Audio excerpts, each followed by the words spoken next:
जय हिंद साथियों, स्वागत है आपका self study classes with Sumit Jain YouTube channel और दोस्तों ऐप में।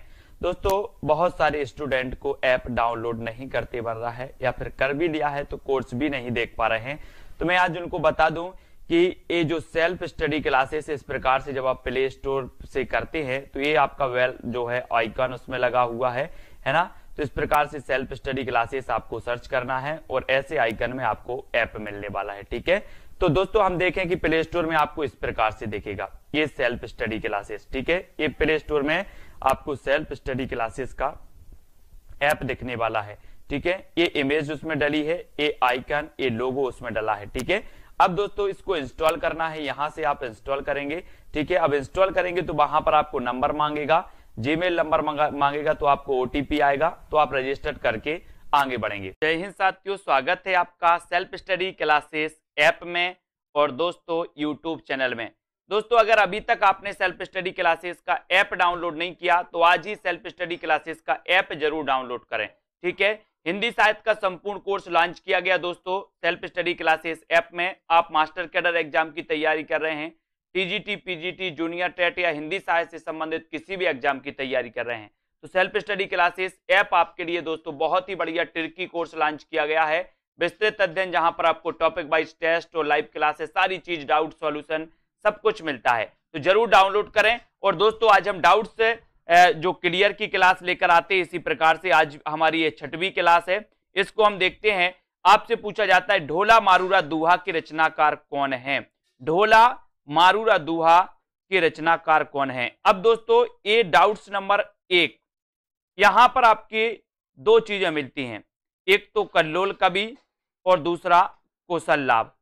ठीक है, अब दोस्तों क्वेश्चन में आपसे जब पूछा जाता है तो एक ही आता है, या तो कौशल लाभ विकल्प में देगा या कल्लोल कवि देगा। ऐसा क्यों? ऐसा इसलिए है कि सबसे पहले जो मूल रचना थी ढोला मारूरा दोहा वो कल्लोल कवि की थी, लेकिन दोस्तों बाद में कौशल लाभ ने इसमें और भी दोस्तों छंद जोड़े, है ना, कुछ पद और जोड़ दिए इस ढोला मारूरा दोहा में, तो ढोला मारूरा दोहा के रचनाकार कौशल लाभ को माना जाने लगा। लेकिन क्वेश्चन पूछा जाता है तो अपन को उत्तर कैसे लगाना? विकल्प अनुसार, क्योंकि ढोला मारूरा दोहा के रचनाकार कल्लोल कवि भी सही है और कौशल लाभ भी सही है। विकल्प अनुसार अपन को उत्तर कल्लोल कवि और कौशल लाभ लगाना, दोनों एक साथ विकल्प में कभी नहीं आएगा। ठीक है, तो ये डाउट्स नंबर 1 आपका क्लियर।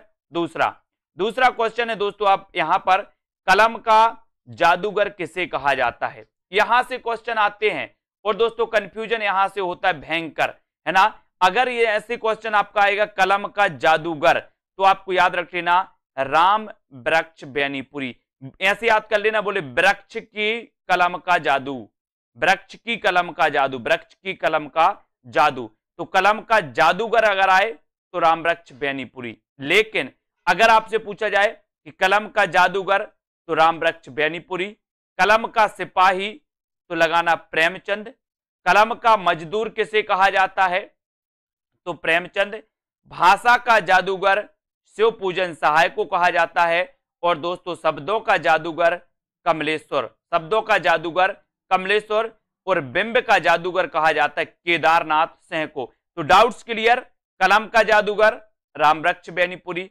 कलम का सिपाही प्रेमचंद को कहा जाता है। ये जीवनी अलग है दोस्तों, एक कलम का सिपाही जीवनी लिखी थी किसने? अमृत राय ने। कलम का मजदूर जीवनी लिखी थी किसने? मदन गोपाल ने। लेकिन अगर कहा जाता है, ये आपसे पूछा जाए कि कलम का सिपाही किसे कहा जाता है तो आप बताओगे प्रेमचंद को। कलम का मजदूर किसे कहा जाता है तो प्रेमचंद को। भाषा का जादूगर किसे कहा जाता तो शिव पूजन सहाय, शब्दों का जादूगर किसे कहा जाता तो कमलेश्वर, बिंब का जादूगर केदारनाथ सिंह। ठीक है, तो इनको दोस्तों अपन को पढ़ना है, इनको याद करना है। ठीक है, और कलम का जादूगर पूछा गया था तो उत्तर होगा राम वृक्ष बेनीपुरी। क्वेश्चन कैसे भी आपसे पूछ लिया जाए आपको तैयार रहना है। ठीक है, अगला डाउट्स दोस्तों अपना है कवि सम्राट किसे कहा जाता है। दो क्वेश्चन यहां से बनते हैं, कौन कौन से? एक तो आपसे पूछा जाता है उपन्यास सम्राट किसे कहा जाता है, दूसरा क्वेश्चन आपसे पूछा जाता है कवि सम्राट किसे कहा जाता। तो दोनों में डाउट्स होता है कभी कभी। तो उपन्यास सम्राट अगर आपसे पूछा जाए तो आपको लगाना है प्रेमचंद, और अगर कवि सम्राट आपसे पूछा जाए तो आपको लगाना हरिऔध। हरिऔध ने दोस्तों नागरिक प्रचारिणी सभा में निःशुल्क सेवाएं दी थी, इसलिए वहां से इनको कवि सम्राट की उपाधि मिली थी। तो कवि सम्राट हरिऔध और उपन्यास सम्राट प्रेमचंद।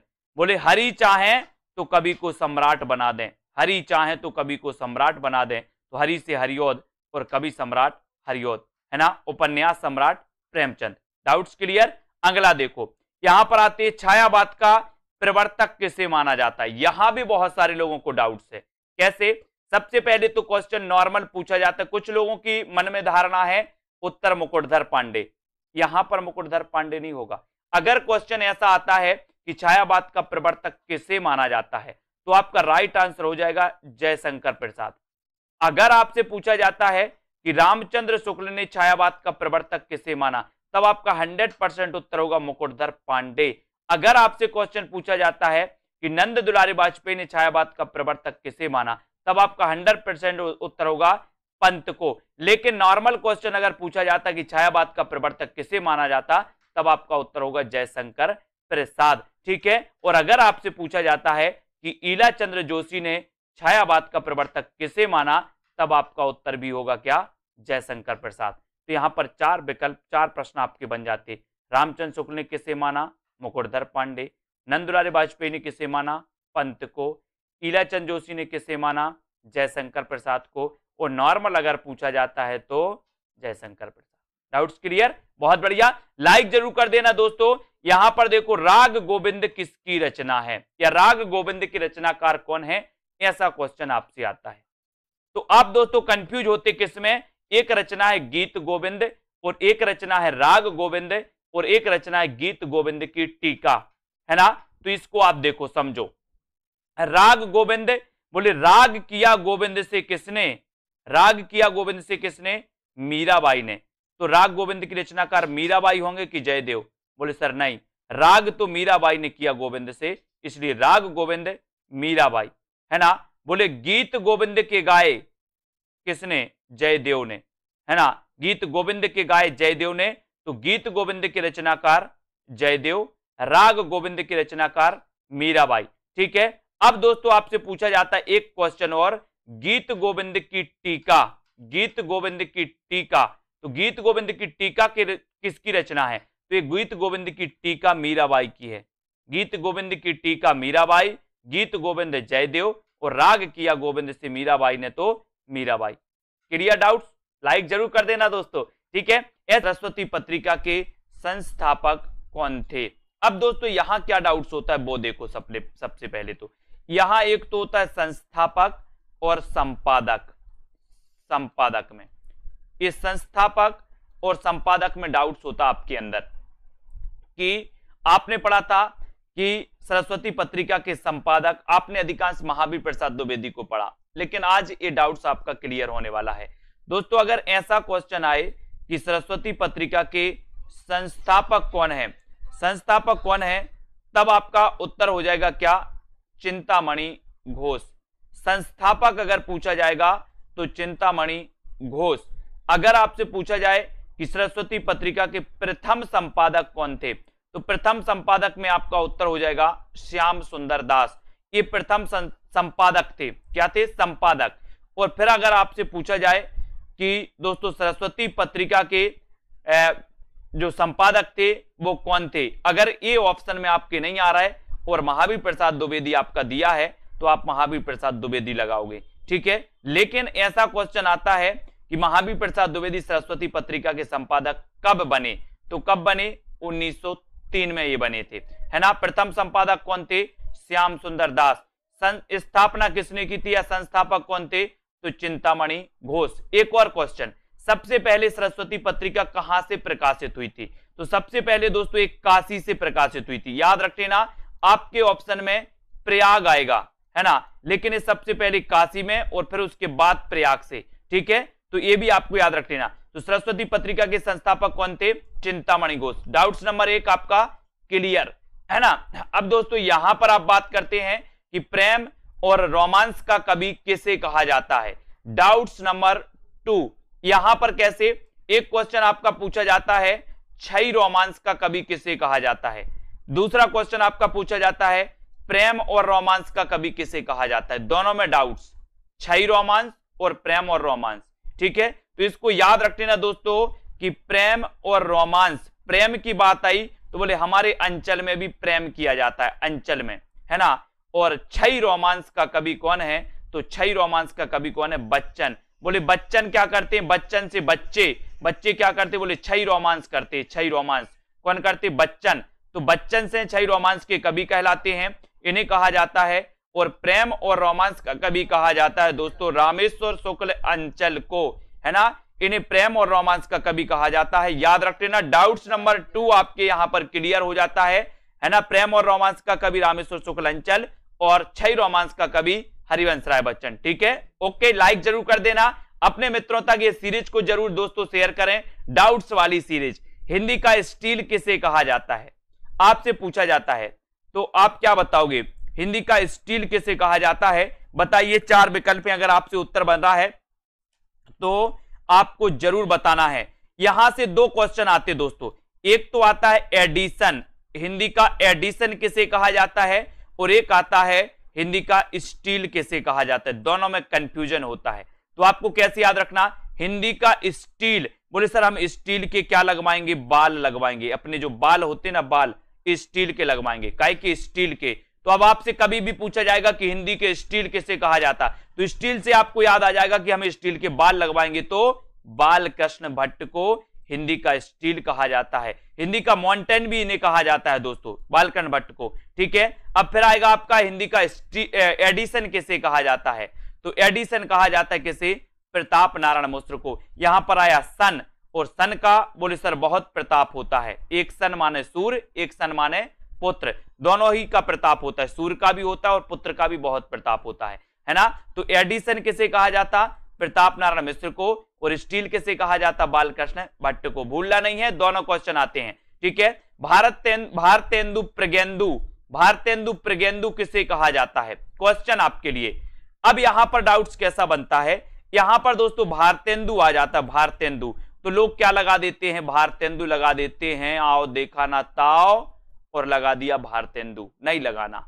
भारतेंदु प्रगेंदु कहा जाता है दोस्तों नाथूराम शर्मा शंकर को, है ना। ये डाउट्स आपको दूर करना है, भारतेंदु प्रगेंदु कहा जाता है किसे, नाथूराम शर्मा शंकर को। ये कुछ लोग लगा देते हैं भारतेंदु, जिन्होंने नहीं पढ़ा, अब आपने पढ़ दिया तो लगाना नहीं है। भारतेंदु प्रगेंदु की जो उपाधि है वो नाथूराम शर्मा शंकर की है ना। अगला डाउट्स देख लेते हैं, अगला डाउट से दोस्तों 20वीं सदी का बाणभट्ट किसे कहा जाता है, 20वीं सदी का बाणभट्ट। तो ये तो नॉर्मल क्वेश्चन है, सभी से बनेगा, 20वीं सदी का बाणभट्ट किसे कहा जाता है, तो आपको पता है दोस्तों वो किसे कहा जाता है, हजारी प्रसाद द्विवेदी को। नॉर्मल क्वेश्चन रखा गया आपके लिए, ठीक है। तो 20वीं सदी का बाणभट्ट आपसे पूछा जाएगा तो हजारी प्रसाद द्विवेदी। आपको पता है दोस्तों हजारी प्रसाद द्विवेदी की हिंदी साहित्य का आदिकाल, हिंदी साहित्य का उद्भव और विकास, है ना, हिंदी साहित्य की भूमिका, इन्होंने 3 बहुत ही श्रेष्ठ ग्रंथ लिखे। कबीर नामक दोस्तों इन्होंने ग्रंथ भी लिखा, एक रचना की इन्होंने कबीर नामक, है ना।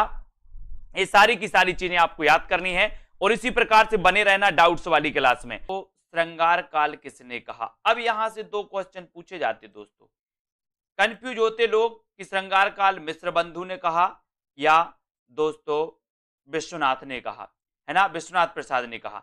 यहां पर आपको कंफ्यूजन होता है, ये विश्वनाथ, ठीक है।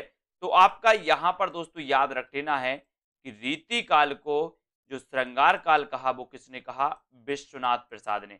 यानी कि ये नंबर जो है वो बिल्कुल सही है, क्योंकि श्रृंगार तो विश्व के लोग करते हैं, विश्व के लोग करते हैं, तो विश्वनाथ प्रसाद क्या बोलेंगे, रीति काल को श्रृंगार काल कहेंगे, है ना। फिर आपसे एक क्वेश्चन और आता है कि रीति काल को अलंकृत काल किसने कहा, तो यहां पर डाउट्स आपका रहता है और क्वेश्चन पूछा भी जाता है।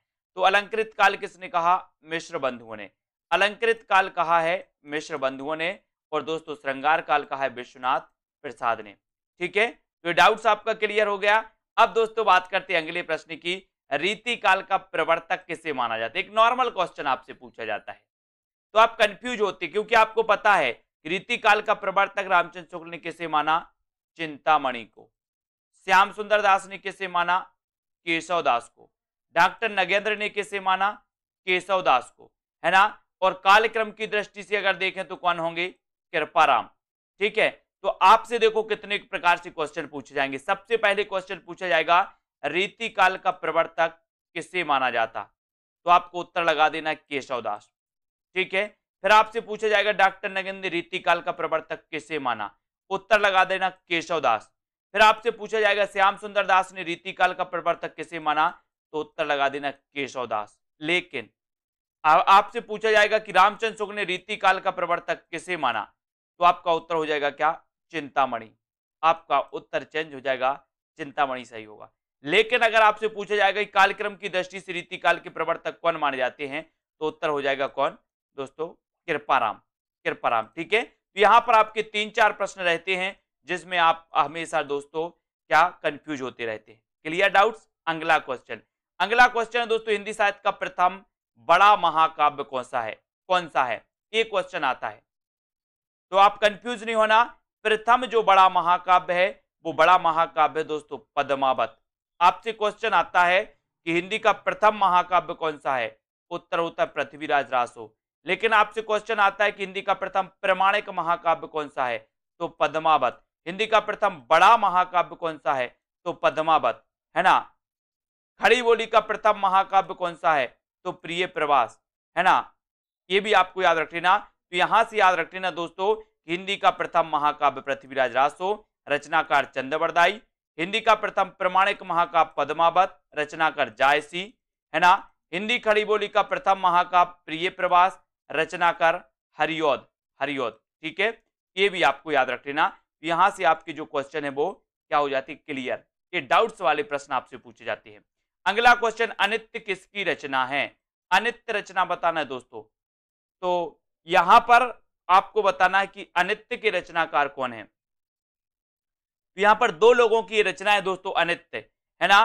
तो एक तो बदी उज्जमा की और एक मृदुला गर्ग की। तो यहां पर आपको याद रख लेना कि जो बदी उज्जमा है इनकी अनित्य क्या है, कहानी। इनकी अनित्य क्या है, कहानी। जबकि मृदुला गर्ग का ये क्या है, उपन्यास है। तो अगर आपसे नॉर्मल क्वेश्चन पूछा जाए कि अनित्य किसकी रचना है, तो 2 में से आपको कोई एक विकल्प मिलेगा। आपसे पूछा जाए अनित्य कहानी के रचनाकार कौन है, तो आपका उत्तर हो जाएगा बदी उज्जमा। अनित्य अनित्य उपन्यास की रचनाकार कौन है, तो आपका उत्तर हो जाएगा मृदुला गर्ग। ठीक है, ये आपको याद रख लेना। बदी उज्जमा की अनित्य कहानी है, मृदुला गर्ग की अनित्य ये क्या है, उपन्यास है।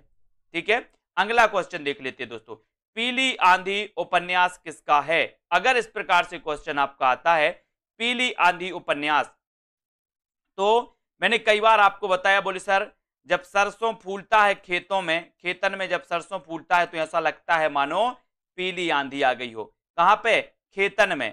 खेतन में तो खेतान, पीली आंधी कहां आती, बोले सर खेतन में। तो पीली आंधी उपन्यास किसका होगा, खेतन का, प्रभा खेतान का। लेकिन एक क्वेश्चन और आता है दोस्तों, काली आंधी।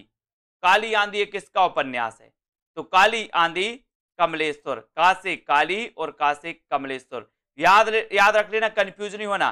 पीली आंधी और काली आंधी, पीली आंधी कहां आएगी, खेतन में तो खेतान, और काली आंधी का से काली आंधी, का से कमलेश्वर। ठीक है, तो काली आंधी उपन्यास किसका है, कमलेश्वर को। ठीक है, तो ये तो थे दोस्तों आपके डाउट्स वाले प्रश्न। ऐसे अनेकों वीडियो आएंगे। किसकी रचना है, 4 विकल्प है, महादेवी वर्मा की, दिनकर, प्रतिभा अग्रवाल या फिर अलका सरावगी। अब ऐसा अगर क्वेश्चन आता है तो कई लोग कंफ्यूज होते, कैसे कंफ्यूज होते हैं। डाउट्स नंबर 1, रश्मि और रश्मि रथी, है ना। तो रश्मि तो यहां पूछा गया, तो यहां तो उत्तर आपका महादेवी वर्मा हो जाएगा। लेकिन यहां पर रश्मि रथी पूछा जाता तो उत्तर दिनकर होता। याद रख लेना, कई लोग कंफ्यूज होते रश्मि और रश्मि रथी में। तो रश्मि महादेवी वर्मा जी की रचना है और ये महादेवी वर्मा जी की बौद्ध धर्म से प्रभावित रचना है। कई बार ऐसा भी पूछा जाता है कि महादेवी वर्मा की कौन सी रचना बौद्ध धर्म से प्रभावित है, तो ये रश्मि रचना है महादेवी जी की। ठीक है, बाकी रश्मि रथी किसकी रचना है, दिनकर की। डाउट्स नंबर 1 क्लियर है ना। अब बात करते हैं दोस्तों डाउट्स नंबर 2 की, पिता कहानी के लेखक कौन है। दोस्तों ये 3 लेखकों के द्वारा एक कहानी लिखी गई, जिनमें देखें अपन ज्ञान रंजन की भी पिता कहानी है, महीप सिंह की भी पिता कहानी है, और धीरेन्द्र अस्थाना की भी दोस्तों पिता कहानी है। तो आपको याद रख लेना, बोले पिता ज्ञान देते हैं तो ज्ञान रंजन, है ना। महीप रहते या समीप रहते हैं, ऐसे कर लेना, महीप या समीप रहते हैं पिता, तो महीप सिंह की भी दोस्तों क्या है ना, ये पिता कहानी है। धीरेन्द्र अस्थाना, और दोस्तों धीरे धीरे पिता हमारा क्या करते हैं, ज्ञान बढ़ाते हैं, है ना, हमारा पालन पोषण करते हैं।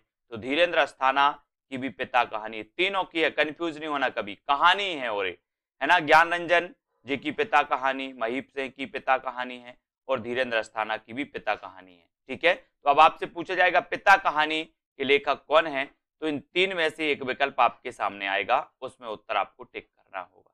ठीक है, डाउट्स नंबर 2 आपका क्लियर। बढ़ते हैं दोस्तों अगले क्वेश्चन की ओर। वसीयत नाटक के लेखक कौन है? वसीयत नाटक।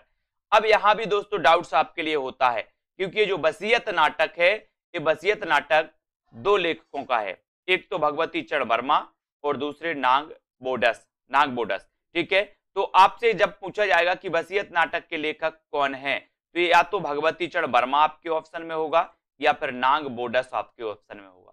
ठीक है, दोनों ऑप्शन में नहीं आएगा। आपको याद रख लेना कि वसीयत नाटक के लेखक कौन है, भगवती चरण वर्मा और नाग बोडस। बोले नाग की वसीयत भगवती को सौंप दी। नाग की वसीयत किसको सौंप दी? भगवती को।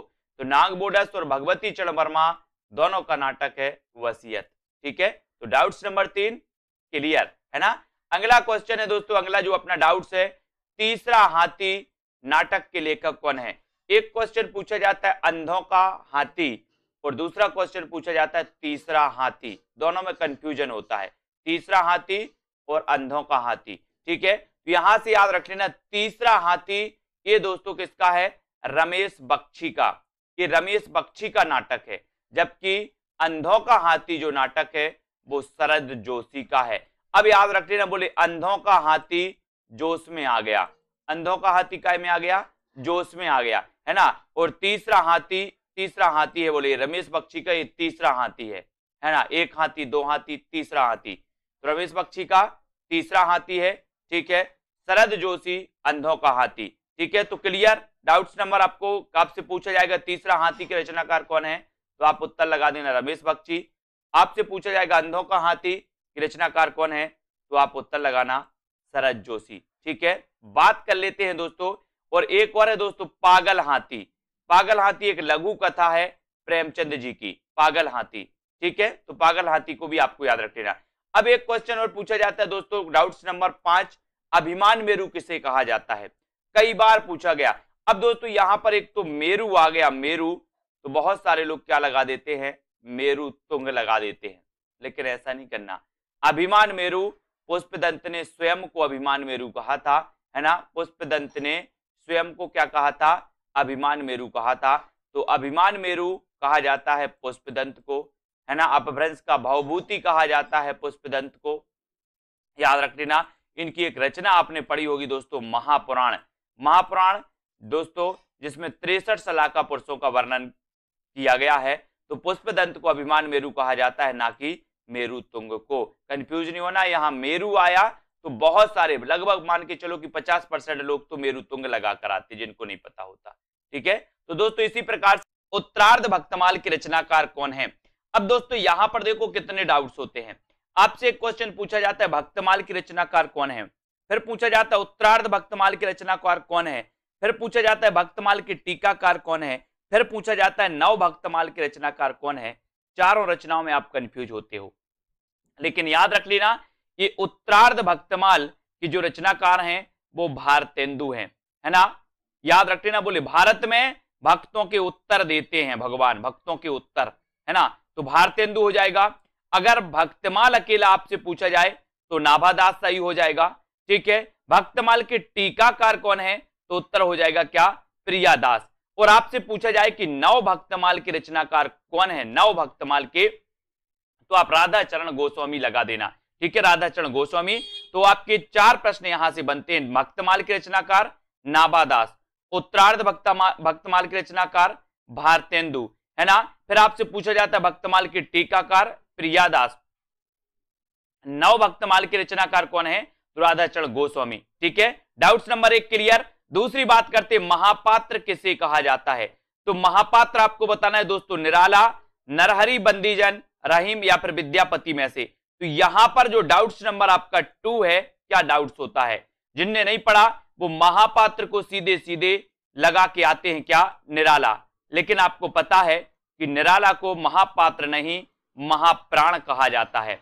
महाप्राण निराला को, जबकि महापात्र कहा जाता है नरहरि बंदीजन। बोले हम हरि के, नर जो हैं वो हरि के महापात्र हैं, याद रख लेना। नरहरि बंदीजन इन्हें महापात्र कहा जाता है और निराला को कहा जाता है महाप्राण। बोले हमारा महाप्राण निराला है, हमारा महाप्राण निराला है। इस प्रकार से तो डाउट्स नंबर 2 क्लियर। बात करें 3 की, उसने कहा था कि रचनाकार कौन है, आपसे पूछा जाएगा उसने कहा था कि रचनाकार कौन है। तो ये तो सबको पता है कि सर ये जो कहानी है ये फ्लैशबैक शैली में लिखी गई कहानी है और इस कहानी के जो लेखक है वो चंद्रधर शर्मा गुलेरी है ना। उसने कहा था, बुद्धू का कांटा और सुखमय जीवन, इनकी ये 3 प्रसिद्ध कहानियां मानी जाती हैं चंद्रधर शर्मा गुलेरी की। जबकि दोस्तों उसने नहीं कहा था कि रचनाकार कौन है, शैलेश मटियानी। कभी कभी आपसे पूछा जाए उसने नहीं कहा था कि रचनाकार कौन है, तो आप कहोगे यार कि ये वो ही पूछा होगा, उसने कहा था लेकिन ये गड़बड़ हो गया होगा, परीक्षक ने, प्रिंट करने वाले ने नहीं लिख दिया, अपन तो उत्तर सही लगाएं, है ना। तो ये उसने नहीं कहा था, ये दोस्तों रचना शैलेश मटियानी की, और तुमने कहा था एक रचना नागार्जुन की। तो 3 डाउट्स वाले क्वेश्चन, उसने कहा था चंद्रधर शर्मा गुलेरी, उसने नहीं कहा था शैलेश मटियानी, तुमने कहा था नागार्जुन। ठीक है, क्लियर। चौथा क्वेश्चन अपन देखते हैं दोस्तों, आदिकाल को चारण काल किसने कहा। कई बार क्वेश्चन पूछा जाता है और डाउट्स में बहुत सारे लोग दोस्तों क्या कर देते हैं, गलत कर देते हैं। तो आदिकाल को चारण काल दोस्तों 2 विद्वानों ने कहा है, एक तो रामकुमार वर्मा ने और दूसरा गिरियर्सन ने। तो अब आप कंफ्यूज नहीं होना, विकल्प में एक ही आएगा, या तो रामकुमार वर्मा आपसे दिया जाएगा या फिर गिरियर्सन आपको दिया जाएगा। ठीक है, तो आदिकाल को चारण काल रामकुमार वर्मा ने भी कहा है और गिरियर्सन ने भी कहा है। ठीक है, क्लियर। आगे देखते हैं दोस्तों, चरणों में गिरे, बोले राम के चरणों में गिरे, तो राम से रामकुमार वर्मा और गिरे से गिरियर्सन, दोनों ने कहा है चारण काल, आदिकाल को। ठीक है, डाउट्स नंबर 5, जो सबसे खतरनाक क्वेश्चन है दोस्तों, है ना, ये क्वेश्चन सबसे खतरनाक है। स्वर्ण युग और स्वर्ण काल, लोग बहुत कंफ्यूज होते हैं, हम भी कंफ्यूज हो जाते हैं, है ना। तो स्वर्ण युग किसने कहा और स्वर्ण काल किसने कहा, तो यहां याद रख लेना दोस्तों, ये मैंने आपको सुधार के दिया है कि स्वर्ण युग जो कहा है वो कहा है श्याम सुंदर दास ने, और स्वर्ण काल जो कहा है वो स्वर्ण काल कहा है किसने, गिरियर्सन ने। इसको आपको याद रख लेना है। बोले स्वर्ण के काल में गिरे, स्वर्ण के काल में गिरे, ऐसे याद रख लेना आपको। स्वर्ण के काल में गिरे, तो गिरे से बनेगा गिरियर्सन स्वर्ण काल, और श्याम सुंदर स्वर्ण युग, है ना। बोले श्याम सुंदर का जो युग था वो श्याम सुंदर युग था, स्वर्ण युग था। श्याम सुंदर का युग कैसा था, सुंदर युग था। ठीक है, तो स्वर्ण युग कौन कहेगा, श्याम सुंदर दास।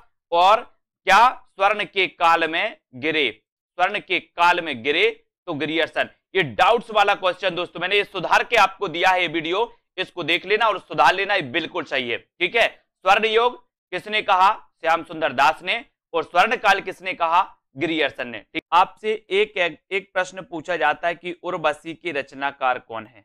डाउट्स नंबर 1, उर्वशी के रचनाकार कौन है। तब आपके मन में एक डाउट्स रहता है कि ये तो दिनकर की रचना है। ठीक है, एक डाउट्स रहता है, लेकिन दोस्तों आपको पता है कि एक रचना जयशंकर प्रसाद की भी उर्वशी है। ठीक है, यहां पर दोनों विकल्प आपको दिए गए हैं। ठीक है, आपके विकल्प में ऐसे दोनों विकल्प नहीं दिए जाएंगे, जब आपका प्रश्न परीक्षा में पूछा जाएगा एक ही विकल्प आएगा। तो यहां पर डाउट्स में नहीं रहना, आपको क्या करना है, यहां पर अगर दिनकर ऑप्शन में आता है तो आप दिनकर लगाइए, और जयशंकर प्रसाद आता है तो जयशंकर प्रसाद लगाइए, क्योंकि उर्वशी की रचना दोस्तों जयशंकर प्रसाद ने सबसे पहले की थी, फिर बाद में की थी दिनकर ने। और दिनकर को एक रचना के लिए दोस्तों क्या मिला था, उर्वशी के लिए ज्ञानपीठ पुरस्कार भी इन्हें मिला था। कब मिला था, 1972 में। ठीक है, तो ये चीज आपको याद रख लेना, यानी कि उर्वशी रचना इन दोनों रचनाकारों की भी, मतलब उर्वशी नाम से इन दोनों की रचना है। ठीक है, डाउट्स नंबर 1 आपका क्लियर। डाउट्स नंबर 2 देखते हैं दोस्तों, हिंदी का पाणिनि किसे कहा जाता है, हिंदी का पाणिनि किसे कहा जाता है। अब दोस्तों यहां पर क्या डाउट्स रहता है आपका, सबसे पहले आपसे पूछा जाता है हिंदी का पाणिनि, और आप आंखें बंद करके लगाते कामता प्रसाद गुरु। ठीक है, जबकि क्वेश्चन ऐसा नहीं है। हिंदी का पाणिनि आपसे पूछा है अगर, तो आपको लगाना किशोरी दास वाजपेयी।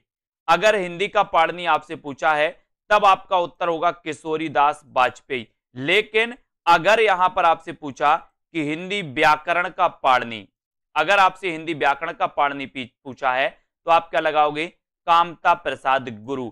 तो दो क्वेश्चन यहां से आपके डाउट्स वाले क्लियर हो जाते हैं। क्या क्या हो जाते हैं, आपसे नॉर्मल क्वेश्चन आएगा कि हिंदी का पाणिनि किसे कहा जाता, तो आप क्या लगाओगे, किशोरी दास वाजपेयी। अगर आपसे पूछा जाए हिंदी व्याकरण का पाणिनि किसे कहा जाता, तो आप लगाओगे कामता प्रसाद गुरु, है ना। फिर आपसे अगर पूछा जाएगा दोस्तों कि प्राकृत का पाणिनि किसे कहा जाता, तो आपका उत्तर हो जाएगा हेमचंद्र, आपको पता होगा।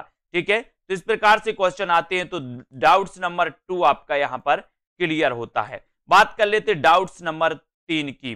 प्रयोगवाद शब्द का सबसे पहले प्रयोग किसने किया। अब यहां पर क्या डाउट्स रहता है दोस्तों, ये डाउट्स रहता है कि प्रयोगवाद का जब प्रवर्तन या प्रयोगवाद के जब प्रवर्तक अज्ञेय माने जाते हैं, तो प्रयोगवाद शब्द का सबसे पहले प्रयोग भी किसने किया होगा, अज्ञेय ने। ऐसा आप मान बैठते अगर आपने नहीं पढ़ा तो, लेकिन आपको पता होनी चाहिए कि प्रयोगवाद शब्द का सबसे पहले प्रयोग किया था किसने, नंद दुलारी वाजपेयी ने।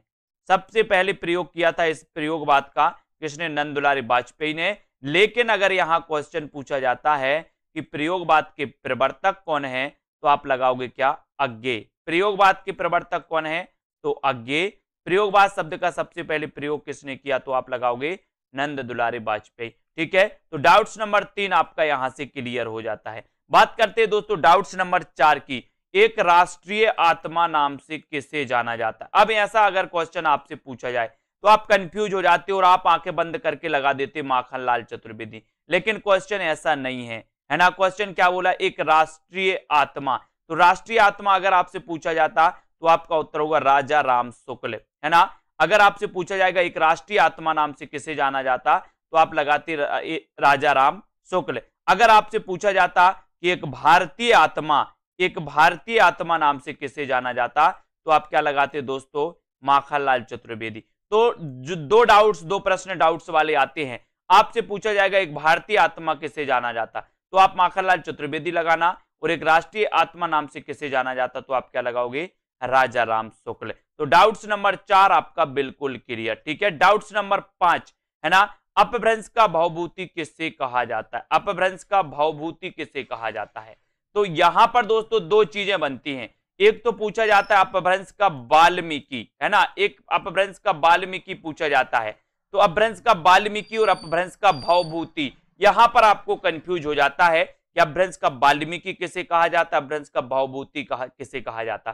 तो याद रख लेना, अपभ्रंश का भवभूति कहा जाता है दोस्तों पुष्पदंत को। अब हमें काय की भभूति लगाना है, बोले सर हम पुष्प की भभूति लगाएंगे, है ना। तो आपसे पूछा जाएगा अपभ्रंश का भवभूति किससे कहा जाता, तो आप उत्तर लगाओगे पुष्पदंत। लेकिन अगर आपसे पूछा जाए कि अपभ्रंश का वाल्मीकि किसे कहा जाता, तो आप क्या लगाओगे, स्वयंभू, है ना। बोले हम तो स्वयं वाल्मीकि हैं, स्वयं वाल्मीकि, तो स्वयं से स्वयंभू और वाल्मीकि से वाल्मीकि। तो अब कबीर की भाषा को साधुक्री भाषा किसने कहा। यहां पर दोस्तों बहुत सारा डाउट्स रहता है। डाउट्स कैसा रहता है, दो क्वेश्चन पूछे जाते हैं। एक तो पूछा जाता है कि कबीर की भाषा को पंचमेल खिचड़ी किसने कहा, और दूसरा पूछा जाता है कबीर की भाषा को साधुक्री किसने कहा, है ना। तो और दोस्तों कबीर को वाणी का डिक्टेटर किसने कहा, तीसरा क्वेश्चन। इन तीन में डाउट्स रहते हैं।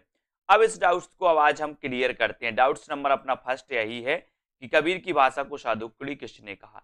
तो तब ऐसा अगर पूछा जाए साधुक्री किसने कहा, तो आपको लगाना रामचंद्र शुक्ल, है ना। और अगर आपसे पूछा जाए कि कबीर की भाषा को पंचमेल खिचड़ी किसने कहा, तो पंचमेल खिचड़ी किसने कहा, श्याम सुंदर दास ने। अब बोले सर इसको कैसे याद रखेंगे, तो आपको पता है जब पंचमेल खिचड़ी बनेगी तो वो खराब बनेगी या फिर सुंदर बनेगी। बोले सर बहुत ही सुंदर पंचमेल खिचड़ी बनी, सुंदर बनेगी ना पंचमेल, तो श्याम सुंदर पंचमेल कहेंगे और रामचंद्र शुक्ल क्या कहेंगे, साधुक्री कहेंगे, है ना। ये आपको याद रख लेना। अब आपने देखा होगा राम वनवास गए थे साधु के भेष में गए थे ना, तो साधुक्री कौन कहेगा, राम से रामचंद्र शुक्ल। पंचमेल खिचड़ी कौन कहेगा, श्याम सुंदर दास, है ना। वाणी का डिक्टेटर किसे कहा जाए, हजारी प्रसाद द्विवेदी, है ना, हजारी प्रसाद द्विवेदी ने वाणी का डिक्टेटर कहा। तो डाउट्स नंबर 1 आपका यहाँ पर क्लियर होता है, ठीक है। डाउट्स नंबर 2 की बात करें, अर्धनारीश्वर के रचनाकार कौन है? 4 विकल्प है, दिनकर, विष्णु प्रभाकर, धर्मवीर भारती और रामविलास शर्मा। अब यहां पर दोस्तों कंफ्यूजन वाला सिस्टम रहता है। अर्धनारीश्वर की रचनाकार कौन है, ये आपसे पूछा जाता है, तो आपको यहां पर याद रख लेना दोस्तों कि अर्धनारीश्वर एक तो दिनकर की भी रचना है और दूसरा विष्णु प्रभाकर की भी रचना है। लेकिन आपको कैसे याद रख लेना दोस्तों, दिनकर का ये क्या है, निबंध है। दिनकर का ये क्या है, अर्धनारीश्वर निबंध है, जबकि विष्णु प्रभाकर का ये क्या है दोस्तों, उपन्यास है, ठीक है। इसको अपन को याद रख लेना है, दिनकर का क्या है, निबंध, विष्णु प्रभाकर का क्या है, उपन्यास। तो अर्धनारीश्वर दोस्तों इस प्रकार से अगर रचना पूछी जाएगी, अर्धनारीश्वर की रचनाकार कौन है, तो ये दोनों नहीं दिया जाएगा, किसी में से दोनों में से एक दिया जाएगा, ठीक है। अगर आपसे पूछा जाएगा कि अर्धनारीश्वर निबंध की रचनाकार कौन है, तब अगर दोनों भी दिया जाएगा तो आपको उत्तर लगाना है दिनकर। आपसे पूछा जाएगा अर्धनारीश्वर उपन्यास की रचनाकार कौन है, दोनों भी दिया जाएगा तो आपको क्या लगाना है दोस्तों, विष्णु प्रभाकर। तो विष्णु प्रभाकर का अर्धनारीश्वर क्या है, उपन्यास, और दिनकर जी का क्या है, निबंध, ठीक है। तो ये डाउट्स नंबर 2 आपका क्या होता है, क्लियर होता है, ठीक है। अब दोस्तों यहां पर आते त्रिशंकु के रचनाकार कौन है। ये त्रिशंकु कई बार रचना पूछी गई दोस्तों।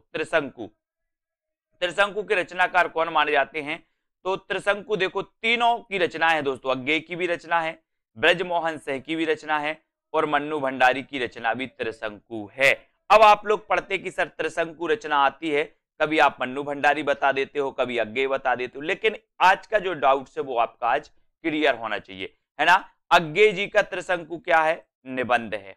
अज्ञेय जी का त्रिशंकु क्या है दोस्तों, निबंध है, ठीक है। ब्रजमोहन सिंह का त्रिशंकु क्या है, नाटक है, नाटक है, ठीक है। मन्नू भंडारी का त्रिशंकु क्या है, कथा संग्रह या कहानी संग्रह है, ठीक है। तो यहां पर आपको डाउट्स नहीं करना। आपसे अगर पूछा जाए कि त्रिशंकु कहानी संग्रह की लेखिका कौन है या लेखक कौन है, तो मन्नू भंडारी, ठीक है। अगर आपसे पूछा जाए त्रिशंकु नाटक किसका है, तो आप बताओगे ब्रजमोहन सिंह। त्रिशंकु दोस्तों निबंध किसका है, तो आप क्या बताओगे, अज्ञेय जी का। और नॉर्मल क्वेश्चन अगर पूछा जाए कि त्रिशंकु की रचनाकार कौन है, तो 3 में से विकल्प में एक आपके विकल्प में दिया जाएगा, या तो अज्ञेय होगा या ब्रजमोहन सिंह या मन्नू भंडारी। इन 3 में से एक आपके विकल्प में होगा, तीनों कभी नहीं होगा, ठीक है। तो त्रिशंकु निबंध किसका, अज्ञेय।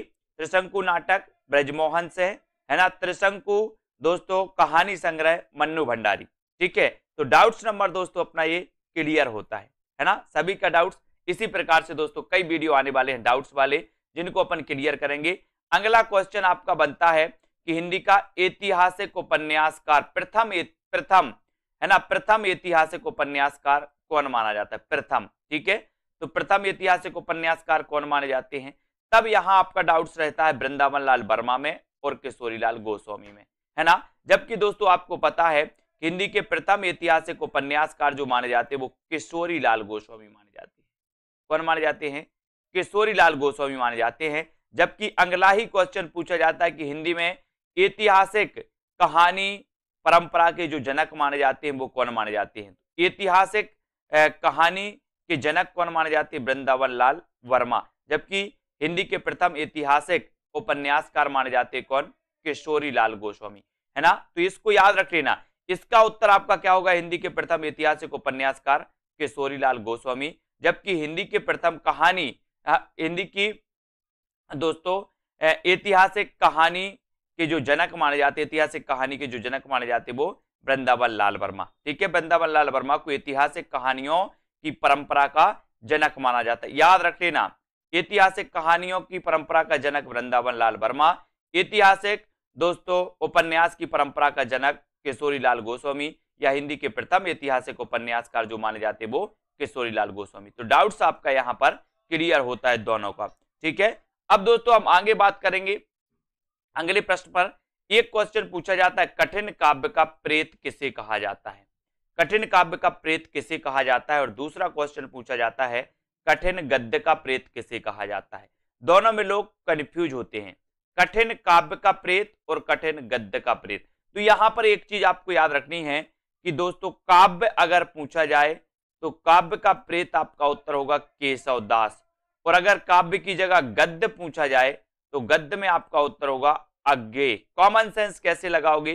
बोले सर केशव दास ने काव्य ही लिखा है, केशव दास ने क्या काव्य रचना ही की है, तो कठिन काव्य का प्रेत केशव दास को ही कहा जाएगा। जबकि दोस्तों अज्ञेय ने आपने काव्य रचना भी की है ना, गद्य में भी इन्होंने दोस्तों रचनाएं की हैं। तो कठिन गद्य का प्रेत अज्ञेय, कठिन काव्य का प्रेत केशव दास। दो क्वेश्चन यहां पर डाउट्स वाले बनते हैं और दोनों क्वेश्चन आते परीक्षा में हमेशा गलत होते हैं डाउट्स में। कठिन काव्य, तो काव्य किसने लिखा? केशव दास ने, तो केशव दास है ना। कठिन गद्य, तो गद्य दोस्तों अज्ञेय है ना, याद रख लेना, यहां से क्वेश्चन आते हैं। और केशव दास रीति काल के प्रवर्तक माने जाते हैं। आपको पता है डॉक्टर नगेंद्र आदि विद्वानों ने केशव दास को ही रीति काल का प्रवर्तक माना। अगर यहां से भी क्वेश्चन आता है रीति काल का प्रवर्तक किसे माना जाता है, नॉर्मल अगर क्वेश्चन पूछा जाता है तो उत्तर होता है केशव दास है ना।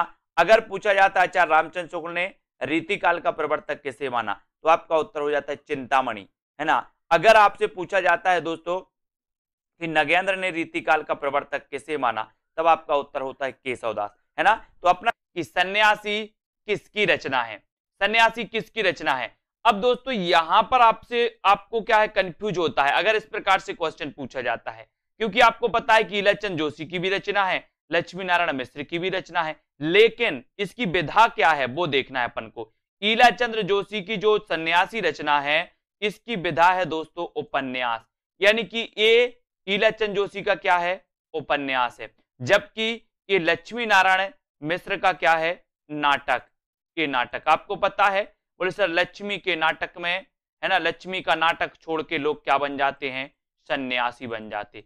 लक्ष्मी का नाटक, तो लक्ष्मी नारायण मिश्र नाटक से नाटक है और सन्यासी बन जाते, तो सन्यासी इनका नाटक है ना। ईलाचंद जोशी का ये सन्यासी क्या है उपन्यास, ठीक है, इसको देखेंगे। अब दोस्तों दूसरा आपका डाउट से मुक्ति पथ ये किसकी रचना है।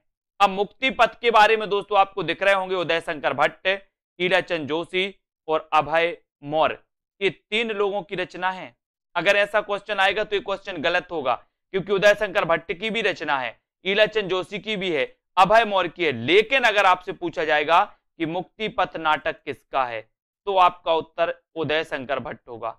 आपसे पूछा जाएगा मुक्ति पथ उपन्यास किसका है, तो उपन्यास दोस्तों ईलाचंद जोशी का भी है और अभय मौर्य का भी उपन्यास ही है इसी नाम से। तो मुक्ति पथ उपन्यास ईलाचंद जोशी और दोस्तों अभय मौर्य, इसको आपको याद रख लेना। उदय शंकर भट्ट का मुक्ति पथ क्या है नाटक है, ईलाचंद जोशी का क्या है उपन्यास है, अभय मौर्य का क्या है उपन्यास है। तो आपसे पूछा जाएगा अगर कि मुक्ति पथ उपन्यास किसका है, तो इन दो में से एक ऑप्शन में मिलेगा, या तो ईलाचंद जोशी या फिर अभय मौर्य, ठीक है, इसको याद रखना। अब दोस्तों पंचवटी प्रसंग, पंचवटी प्रसंग किसकी रचना है। एक रचना आती है दोस्तों पंचवटी, एक आती है पंचवटी और एक रचना पूछी जाती है पंचवटी प्रसंग, ठीक है। तो पंचवटी ये तो आपको पता है कि पंचवटी ये जो रचना है ये क्या है दोस्तों खंड काव्य मैथिली शरण गुप्त का।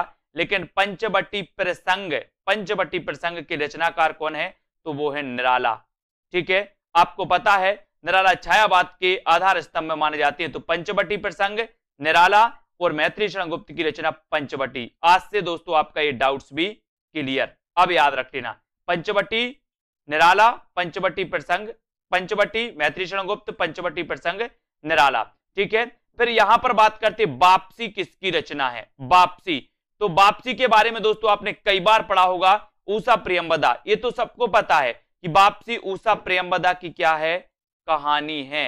लेकिन अगर आपसे पूछा जाए कि वापसी एकांकी किसकी है, तो आपको क्या बताना है, वापसी एकांकी की रचनाकार उदय शंकर भट्ट, वापसी कहानी ऊषा प्रियंवदा, ठीक है, इसको याद रख लेना। और आपसे नॉर्मल पूछा जाए वापसी किसकी रचना है, तो इन दो में से एक ऑप्शन आपको मिलेगा, या तो ऊषा प्रियंवदा या उदय शंकर भट्ट, दोनों एक साथ नहीं मिलेंगे। Doubts clear. इसी प्रकार से दोस्तों आपको बने रहना है, वीडियो को लाइक और शेयर जरूर करना है। आपका अगला डाउट से रस विमर्श किसकी रचना है, रस विमर्श के लेखक कौन है। यहां तो सीधा सीधा है दोस्तों, रस विमर्श राममूर्ति त्रिपाठी, रश्मिमांसा रामचंद्र शुक्ल, रस सिद्धांत डॉक्टर नगेंद्र, है ना। कई बार पूछा गया कि डॉक्टर नगेंद्र, इनकी रचना कौन सी है?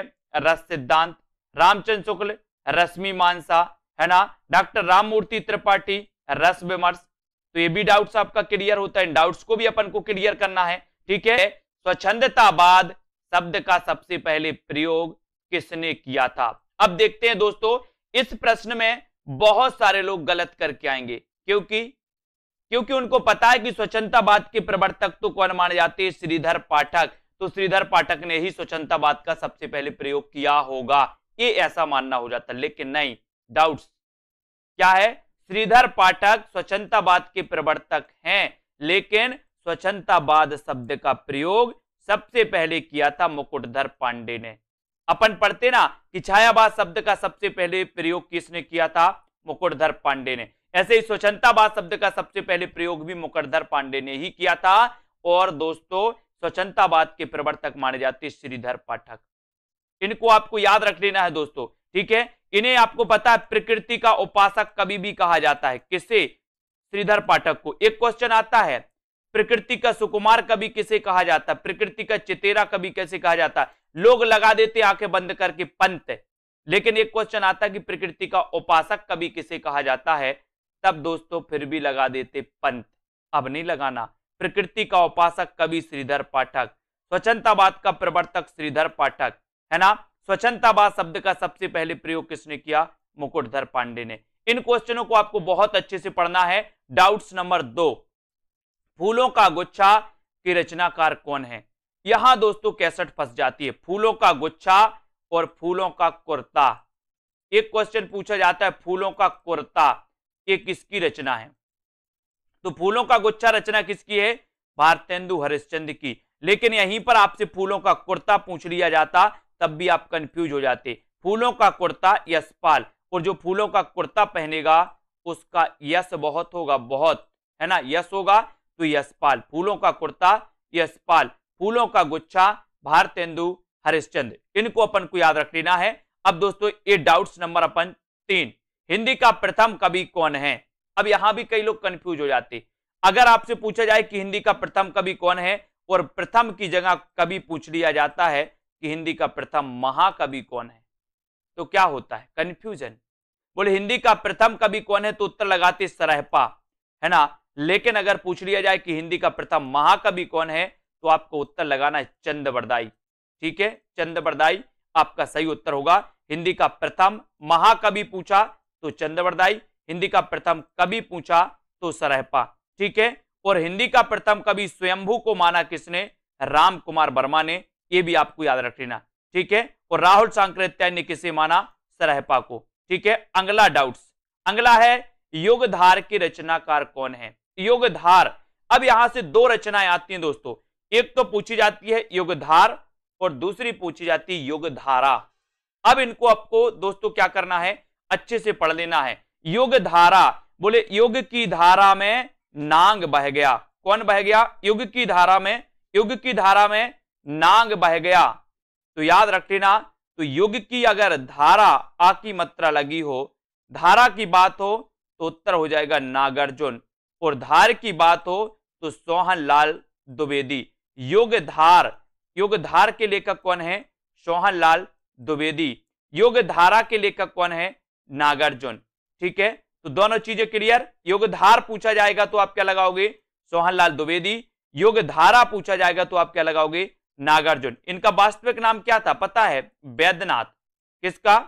नागार्जुन का। और वैद्यनाथ द्विवेदी आपको पता है किसका नाम था? उपनाम हजारी प्रसाद द्विवेदी का उपनाम भी वैद्यनाथ द्विवेदी था, है ना। ये भी याद रख लेना।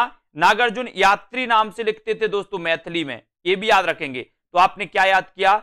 युगधारा नागार्जुन, युगधार सोहनलाल द्विवेदी। क्लियर। अगला डाउट्स, अगला डाउट से समय देवता के रचनाकार कौन है? तो आप सीधे सीधे क्वेश्चन लगाना, बताइए। अगर आपको बनता है तो उत्तर जरूर बताएं, समय देवता के रचनाकार कौन है? तब दोस्तों आपका राइट आंसर होता है कि समय देवता के संरचनाकार कौन है? नरेश मेहता। लेकिन एक क्वेश्चन यही और पूछा जाता है, साहित्य देवता, एक पूछा जाता है साहित्य देवता, साहित्य देवता के रचनाकार कौन है? अब दोस्तों ये साहित्य देवता क्या है? निबंध है। और ये निबंध किसका है? मैंने आपको कई बार बताया कि साहित्य देवता को माखन खवाना है और समय देवता है इसलिए लोग नरेश बन जाते हैं। बोले वो नरेश बन गया, बोले समय देवता है ना। तो समय देवता ये लंबी कविता है दोस्तों किसकी, नरेश मेहता की। और साहित्य देवता के रचनाकार कौन है, माखनलाल चतुर्वेदी। कंफ्यूजन है, कंफ्यूज नहीं होना। समय देवता नरेश मेहता और साहित्य देवता माखनलाल चतुर्वेदी। इन प्रश्नों को बहुत अच्छे तरीके से ढंग से पढ़ना है दोस्तों। एक क्वेश्चन आपसे पूछा जाता है कलम का मजदूर के रचनाकार कौन है ना। और दूसरा एक प्रश्न पूछा जाता है कलम का सिपाही के रचनाकार कौन है। दोनों में कंफ्यूज, कलम का मजदूर और कलम का सिपाही। कभी कभी कलम का सिपाही पूछा जाता है तो हम कलम का मजदूर उत्तर लगा आते हैं, और कभी कभी कलम का मजदूर पूछा जाता है तो कलम का सिपाही उत्तर लगा आते हैं। ऐसा नहीं करना है। इसको देखो दोस्तों, यहां पर दिया कलम का मजदूर, तो कलम का मजदूर के रचनाकार कौन है। ये दोस्तों दोनों ही जीवनियां हैं और दोनों ही जीवनी प्रेमचंद के जीवन पर आधारित है ना। तो ये कलम का मजदूर ये जीवनी के लेखक कौन है, मदन गोपाल, है ना। और दोस्तों एक पूछा जाता है कलम का सिपाही, कलम का सिपाही, ठीक है। तो कलम का सिपाही जीवनी एक किसने लिखी, अमृत राय ने, है ना। आपको पता होगा प्रेमचंद के पुत्र का नाम था अमृत राय। प्रेमचंद जी का दोस्तों वास्तविक नाम क्या था, धनपत राय। उर्दू में किस नाम से लिखते थे, नवाब राय नाम से। प्रेमचंद इन्हें नाम दिया किसने, दया नारायण निगम ने, ठीक है। अब दोस्तों इनके पुत्र का नाम था अमृत राय। इन्होंने जीवनी लिखी थी कलम का सिपाही, याद रख लेना। अब डाउट्स में करती है कौन सी, कलम का मजदूर।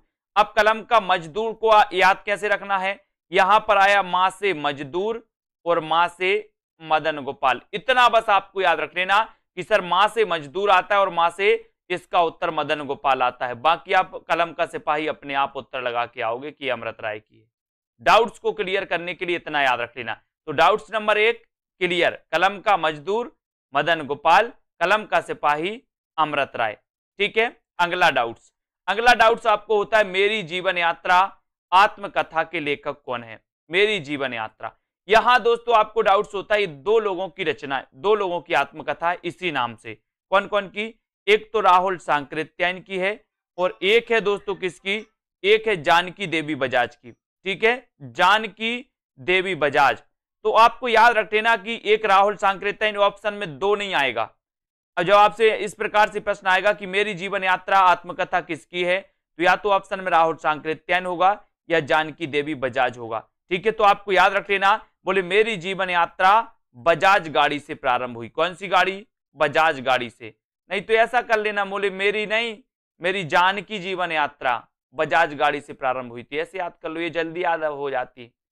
तो जानकी देवी बजाज, ठीक है, और राहुल सांकृत्यायन। तो डाउट नंबर 2 आपका क्लियर, दोनों की आत्मकथा एक ही नाम से है, ठीक है। अगला क्वेश्चन है दोस्तों अर्ध कथा किसकी आत्मकथा है, अर्ध कथा और अर्ध कथानक, है ना। इस प्रकार से दोस्तों अपन देखते हैं तो अर्ध कथानक एक दोस्तों बनारसी दास जैन की है। आपको पता होगा हिंदी की प्राचीन आत्मकथा मानी जाती है, कौन सी, अर्ध कथानक, ठीक है, अर्ध कथानक ये बनारसी दास जैन की। और कहीं कहीं इसको आपको अर्ध कथा लिखा भी मिल जाएगा बनारसी दास जैन की, तो कंफ्यूज नहीं होना, ये बनारसी दास जैन की अर्ध कथानक भी है और अर्ध कथा भी लिखा मिल जाता है। लेकिन दोस्तों अर्ध कथा एक नगेंद्र की भी आत्मकथा है। अब इसमें अपन कभी कभी कंफ्यूज हो जाते हैं, है ना, क्योंकि ऑप्शन में होता है बनारसी दास जैन ना होकर के बनारसी दास चतुर्वेदी होता है, तो हम क्या लगा देते, बनारसी दास चतुर्वेदी ही लगा देते, जैन और चतुर्वेदी में वो हो जाता है ना। तो याद रख लेना अर्ध कथानक हिंदी की प्राचीन आत्मकथा मानी जाती है, ये बनारसी दास जैन की है ना। और अर्ध कथा ये डॉक्टर नगेंद्र की दोस्तों है। और बनारसी दास जैन और बनारसी दास चतुर्वेदी इनमें कंफ्यूज नहीं होना आपको, ठीक है। तो आपका यहां पर डाउट्स क्लियर कि सर बनारसी दास जैन की अर्ध कथानक, डॉक्टर नगेंद्र की अर्ध कथा, और दोस्तों यहां पर बनारसी दास जैन और बनारसी दास चतुर्वेदी में कंफ्यूज नहीं होना, ठीक है। अगला क्वेश्चन देखो, अगला हिंदी का प्रथम दैनिक समाचार पत्र कौन सा है, यहां भी लोग कंफ्यूज होते हैं। आपसे पूछा जाता है कि हिंदी का प्रथम समाचार पत्र कौन सा है, आप बिल्कुल लगाते हो उदंत मार्तंड। लेकिन आपसे पूछा जाता है कि हिंदी का प्रथम दैनिक समाचार पत्र कौन सा है, तब भी आप उदंत मार्तंड लगा आते हो, ऐसा नहीं करना। आपसे पूछा जाए कि हिंदी का प्रथम समाचार पत्र कौन सा है, आप क्या लगाओगे, उदंत मार्तंड। आपसे पूछा जाए कि हिंदी का प्रथम साप्ताहिक समाचार पत्र कौन सा है, तो आप क्या लगाओगे, उदंत मार्तंड। लेकिन अगर आपसे पूछा जाए कि हिंदी का प्रथम दैनिक समाचार पत्र कौन सा है, तो आपको उदंत मार्तंड नहीं लगाना, क्योंकि जो प्रथम दैनिक समाचार पत्र था वो था कौन सा, समाचार सुधावर्षण, है ना। इसके संपादक थे श्याम सुंदर सेन। ठीक है, इसको याद रख लेना दोस्तों, श्याम सुंदर सेन, ये समाचार सुधावर्षण। ठीक है, और उदंत मार्तंड ये आपको याद रख लेना। ठीक है, ये दोस्तों ये हिंदी का प्रथम है ना, और ये साप्ताहिक है, और ये हिंदी का प्रथम दैनिक समाचार पत्र है। डाउट्स क्लियर, आगे बढ़ते हैं। अगला क्वेश्चन यहां, मिट्टी की बारात के रचनाकार कौन है, मिट्टी की बारात। अब यहां पर दोस्तों कंफ्यूज आपके लिए होता है, एक तो ए कि कुछ लोग बोलते हैं सर शिवमंगल से सुमन की रचना है, बिल्कुल है। कुछ लोग बोलते हैं त्रिलोचन की रचना है, बिल्कुल है। दोनों की रचना है दोस्तों ये। ठीक है, आपको याद रख लेना है कि सर ये मिट्टी की बारात जो है ये शिवमंगल से सुमन का कविता संग्रह है ना, जबकि त्रिलोचन की ये क्या है, कविता है। याद रख लेना, मिट्टी की बारात। कभी आपसे पूछा जाए कि मिट्टी की बारात के रचनाकार कौन है, तो आपका ऑप्शन में एक ही होगा अगर इस प्रकार से क्वेश्चन आएगा। या आपसे पूछा जाएगा कि मिट्टी की बारात कविता संग्रह के रचनाकार कौन है, तब आपका उत्तर शिवमंगल से सुमन होगा, चाहे ऑप्शन में त्रिलोचन भी हो, है ना। या आपसे पूछा जाए मिट्टी की बारात कविता के लेखक कौन है, कविता के कवि कौन है, कविता के रचनाकार कौन है, तो आपका उत्तर हो जाएगा त्रिलोचन। इस प्रकार से दोस्तों आपसे पूछा जाता है, तो मिट्टी की बारात के रचनाकार कौन है, इस प्रकार से अगर क्वेश्चन आएगा तो इन दो में से आपका एक ही ऑप्शन आएगा, क्या तो शिवमंगल से सुमन या फिर त्रिलोचन। ठीक है, क्योंकि ये दोनों की रचना है दोस्तों मिट्टी की बारात। कंफ्यूज दूर, है ना, इस प्रकार से। अब दोस्तों यहां पर अपन रोज ये अपना डाउट सेशन चलता है, डाउट्स अपन क्लियर करते हैं। यहां पर अपन ने हिंदी के प्रथम दैनिक समाचार पत्र को पढ़ा, मिट्टी की बारात को देखा, है ना, और दोस्तों जीवनी देखी अपन ने, कलम का सिपाही, कलम का मजदूर, इनका डाउट्स क्लियर किया। तो ऐसे ही दोस्तों अनेकों वीडियो आने वाले हैं, आपको बस क्या करना है, ऐसा ही सेशन अपना चलता है और बढ़िया से बढ़िया दोस्तों आपको कोर्स कराया जाता है सेल्फ स्टडी क्लासेस ऐप पर। आपको कुछ नहीं करना है, आप दोस्तों अगर हिंदी साहित्य के स्टूडेंट हैं तो सेल्फ स्टडी क्लासेस से आपको जरूर जुड़ना है। आपको self study classes app download करना है, और ऐप डाउनलोड आप कर लेते हो दोस्तों, तो आपको वहां पर हिंदी साहित्य का संपूर्ण कोर्स लॉन्च किया गया, उस कोर्स में एडमिशन ले सकते हो। टीजीटी पीजीटी का मॉडल पेपर लॉन्च किया गया, उसमें आपको लेना तो ले सकते हो। 3000 प्रश्नों की टेस्ट सीरीज लॉन्च की गई है, उसमें अगर आपको प्रैक्टिस करना है, अपना आकलन करना है, तो आप उसमें एडमिशन ले सकते हो। ठीक है, तो बम्पर तरीके से दोस्तों आपको जहां पर यूट्यूब में बहुत सारा मटेरियल दिया जाता है इस चैनल्स के माध्यम से, वहीं ऐप पर भी दोस्तों आपको बहुत सारी चीजें प्रोवाइड की जाती है, जहां पर ट्रिकी वीडियो, विस्तृत अध्ययन, टॉपिक वाइज टेस्ट, ये सारी चीजें मिलती हैं। ठीक है, तो जरूर जुड़े, नीचे नंबर चल रहा है तो नंबर पे भी संपर्क कर सकते हैं। और दोस्तों जुड़े रहें, वीडियो को लाइक और अपने मित्रों तक शेयर जरूर करें। जय हिंद। बहुत सारे स्टूडेंट को ऐप डाउनलोड नहीं करते बन रहा है, या फिर कर भी लिया है तो कोर्स भी नहीं देख पा रहे हैं, तो मैं आज उनको बता दूं कि ये जो सेल्फ स्टडी क्लासेस इस प्रकार से जब आप प्ले स्टोर से करते हैं तो ये आपका वेल जो है आइकन उसमें लगा हुआ है ना। तो इस प्रकार से सेल्फ स्टडी क्लासेस आपको सर्च करना है और ऐसे आइकन में आपको ऐप मिलने वाला है। ठीक है, तो दोस्तों हम देखें कि प्ले स्टोर में आपको इस प्रकार से दिखेगा ये सेल्फ स्टडी क्लासेस। ठीक है, ये प्ले स्टोर में आपको सेल्फ स्टडी क्लासेस का ऐप दिखने वाला है। ठीक है, ये इमेज उसमें डली है, ये आइकन, ये लोगो उसमें डला है। ठीक है, अब दोस्तों इसको इंस्टॉल करना है, यहां से आप इंस्टॉल करेंगे। ठीक है, अब इंस्टॉल करेंगे तो वहां पर आपको नंबर मांगेगा, जीमेल नंबर मांगेगा, तो आपको ओटीपी आएगा, तो आप रजिस्टर करके आगे बढ़ेंगे।